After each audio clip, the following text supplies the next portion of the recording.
Hello बच्चों, let's read the question which says that what are seral communities. ये seral communities क्या होती हैं, हमें ये बताना है। हियर द की कॉन्सेप्ट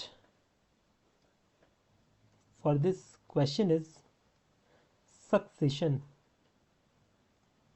सबसे पहले समझिए ये सक्सेशन क्या है। देखिए सक्सेशन होता क्या है। कोई कम्युनिटी है एक पर्टिकुलर एरिया में, मान लो ये एरिया है ना। यहाँ पर पहले मान लो इनिशियल स्टेज में क्या थी, रॉक्स थी। अब रॉक्स धीरे धीरे डिग्रेड होंगी जब इन पे कोई एक ऐसी स्पीसीज आ जाएगी जो इन रॉक को डिग्रेड करेगी, जैसे लाइकेन हो गया। लाइकेन अपना एसिड इनके ऊपर एक्यूमुलेट करवाएगा और इन्हें तोड़ेगा, है ना, रॉक को सॉइल में कन्वर्ट करेगा। धीरे धीरे कम्युनिटीज चेंज होंगी। यही जो चेंज हो रहा है ना, कम्युनिटी का रिप्लेसमेंट हो रहा है। पहले इनिशियल स्टेज में कोई और कम्युनिटी थी, फिर धीरे धीरे वो चेंज हो रही है, इवॉल्व हो रही है। तो यही जो चेंज होता है कम्युनिटी में, उसे ही हम क्या बोलते हैं, सक्सेशन कहते हैं। तो सक्सेशन को आप क्या बोल सकते हो, successive replacement of community in an area over a period of time is known as succession. ठीक है।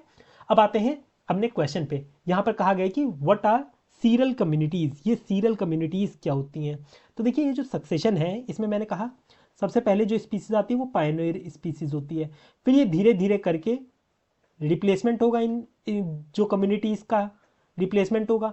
और लास्ट में जो कम्युनिटी आएगी उसे हम क्या बोलते हैं, क्लाइमैक्स कम्युनिटी, जो कि सबसे ज़्यादा स्टेबल होगी। तो ये बीच में जितनी भी कम्युनिटीज़ आई हैं उन्हें ही हम क्या बोलते हैं, सीरियल कम्युनिटीज़ कहते हैं। तो आप इन्हें कैसे लिख सकते हो, इन्हें आप इस तरीके से लिख सकते हो, in a succession, in a succession communities coming in between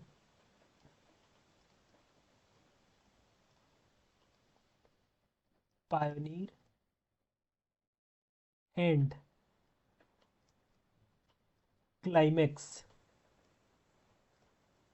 community are called serial communities।